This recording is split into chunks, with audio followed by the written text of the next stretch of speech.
the Italian Football Podcast.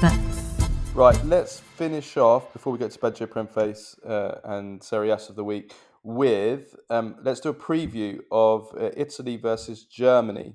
This Thursday is the first leg of the UEFA Nations League Group A quarter-final. The first leg is on Thursday at San Siro. The second leg on Sunday at Westfalen Stadion in Dortmund. Yeah, big game for the Nations League. Let's go through the Italy squad first, and we can have a quick reaction to what we think of the squad that Luciano Spalletti has picked. So the goalkeepers are Donnarumma, Meret, and Vicario. The defenders are Bastoni, Buongiorno, Calafiori, Cambiasso, Comuzzo, Di Lorenzo, Gatti, Ruggeri, Udogi, and midfielders are Barella, Casadei, Fratesi, Ricci, Rovella, Tonali, and the forwards are Keane, Luca, Maldini, Politano, Raspadori, Retegui, and Zaccagni. So it's first call-ups for Casadei and Jerry, recalls for Luca, Comuzzo, Politano, and Zaccagni. Di Marco, Pizzilli, and Okoli dropped. Di Marco's injured. There's a possibility Cambiasso might be injured as well after he went off in Juventus' game against Fiorentina, so we might lose him as well. I would expect probably someone to be called up in his place. I would imagine Bellanova probably, or it has to be a right wing back. There isn't anyone else. So first of all, what do you think of the squad? I think that generally, I think the players that should be in there are in there. The only things I'm not probably happy with, I think Di Gregorio and Carnesecchi should be the number 2 and number 3 instead of Meret and Vicario. And I think that also, I think that I'm happy Zaccagni's got a chance because of the form he's got in. Let's see if he can work in his formation. But in terms of players that shouldn't be there, I think that Maldini hasn't done enough to warrant being in the squad. I like the idea of giving him a chance, but he really hasn't done anything since this season, to be honest with you, including after Giornata. And Casadei, I like the idea of giving him a chance, but I think it's a little bit too soon. What has he done to be called up? Let him play a little bit more for Torino first. Before. Yeah. But other than that, largely, I haven't got too many complaints. Other than that, I'm really happy that Ruggeri got a call up. I think he's been great this season. I think he deserves it. I'm happy. Really, I think he's been felt for. I think he's taken a step back this season, and he's not even getting the Atalanta team right now. That was the other one that I'm not. That I don't think. I like Ruggeri. I like that. I like that he plays them. No, for me, the goalkeepers Vicario, Meret this season. Nah, come on, like. Yeah, Meret as a third goalkeeper, fine. Vicario, no, absolutely not. Carnesecchi any day of the week, without a doubt. Yeah, agreed. Agreed. That to me just makes no sense. But I have to say the Ricci, Tonali, Rovella, Barella midfield I really like. I really like that. It's in Fratesi deserves to be there. I mean, he's been Spalletti's guy since he took over. Scored the most goals under him. But no, I mean, there's not. Yeah, I think centrally we look strong in defence, centrally strong in midfield, a little bit weak, very weakened at wing back because of the injuries to Di Marco and probably Cambiasso, I'm imagining. So yeah, those are probably our strong areas. And then the attack again, like we let's see if Retegui and Keane have had great club seasons. Keane, we need to see him start to do something for the Italy national team. Can they play together? I'm not convinced they can, but let's see if they get given a chance, see if they can do something together. I don't think so. But they're both there. They both deserve to be there. I think you might be right. I think they are. They both deserve to be there, even if it's a backup. One of them's a backup. No, absolutely. Yeah. But I think Keane and Retegui, it could work, but it's not a natural fit, if that makes sense. Raspadori and Keane or Raspadori and Retegui works better. Yeah, because he's a support striker. I mean, Raspadori deserves to be there. He's done well since coming into the changed formation 3-5-2 at Napoli. Politano, I find, is a strange one. I don't really get that, especially given his age and how old he'll be at the World Cup. I understand why he's gone for him, because for Napoli he can play. He's played both as a wing back and as a winger. So it that's makes a good sense. point. Actually, I didn't think about that. So he might actually end up playing as right wing back in this Yeah, game. yeah. No, he could do that. Like it's not, and also what Politano's done is, okay, the quality might not have always been the best, but the guy sacrifices himself so much. Like, and Yeah, fair play. I mean, if Conte has converted him, does a kind of Ivan Perisic on him, then well done. That's all I can say. Because I never would have had him as a potential wing back, never in a million years. But I said the same about Perisic. Um, I've said the same about other players as well. Victor Moses and people like that, and he still manages to convert them into wing backs. But yeah, okay, fair enough. You won me over on that. As a wing back, yes. As an attacker, I don't see it. Doesn't make any sense to me. I'm I glad. think that what Yeah. Spalletti's done here is he's brought, and when I look at that squad, I'm a little bit because it's like he said he was going to play a 3-5-2, but I see players there, and I'm thinking, is he going back to this bloody 4-3-3 again? Is he Well, going to start faffing with we'll the see. formation? We'll see about that because with Politano, unless he's playing him as a wing back, I think he's called him as a wing back. I do Mm, because in this original squad, Cambiasso is the only right wing back in the squad, unless you're counting Politano. So why would you take only one right wing back to a two match game, a two-legged game? I don't think you do. You've got to take two, surely. So that, for me, that suggests that Politano's been called up as a wing back. So that removes that worry.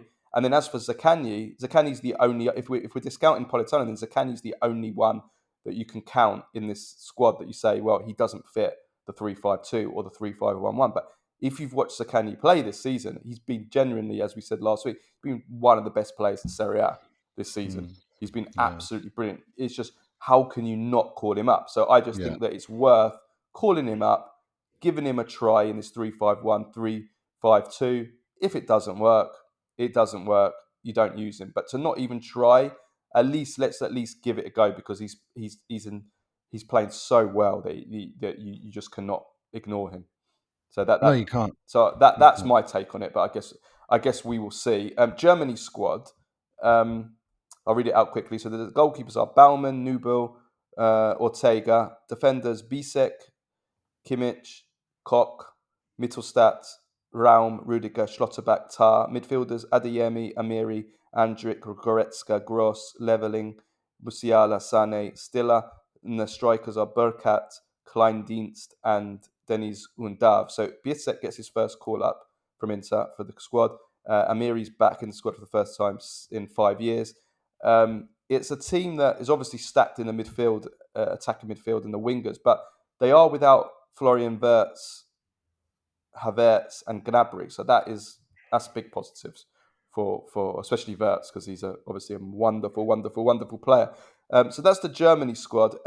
Probable formations. It's still very early. We're recording this on Monday, so we're looking at for Italy probably Donnarumma, Buongiorno, Calafiori, and Bastoni. Possibly Di Lorenzo could play as a right wing back, but if Cambiasso is out, then Di Lorenzo could potentially play as a right wing back, in which case it would be Buongiorno, Calafiori, Bastoni, you think, or Di Lorenzo goes right wing back and maybe whoever comes in, if it's a Bellanova, if he gets called up instead of Cambiasso, or like we said, you play Politano as a right wing back, possibly. We'll see. But probably more likely Di Lorenzo at right wing back, and then Barella, Tonali, Fratesi in the midfield. Ricci could potentially take one of those roles, and then left wing back. We're probably looking at Udogie, I would say, is probably more likely right now. And then up front, there is talk that he's going to give Keane and Retegui a chance together. So we will see.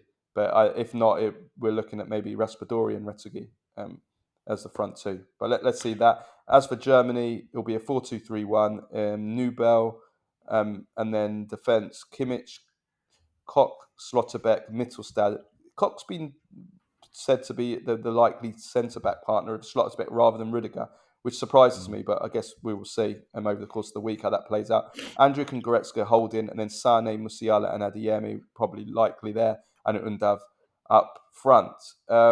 So, yeah, what's your take? Where do you think this game will be won and lost, and what's your prediction? Oh, the midfield. I think it's about midfield, and also I think that I think Germany's attack is not so good compared to the rest of the squad. In terms of I think Havertz, Gnabry, Wirtz missing is a lot. But then again, they have Sane, Musiala, and Adeyemi. So Yeah, it's they're all they excellent. have, Well, it, Musiala's unreal. I mean, he's just an yeah, unbelievable player.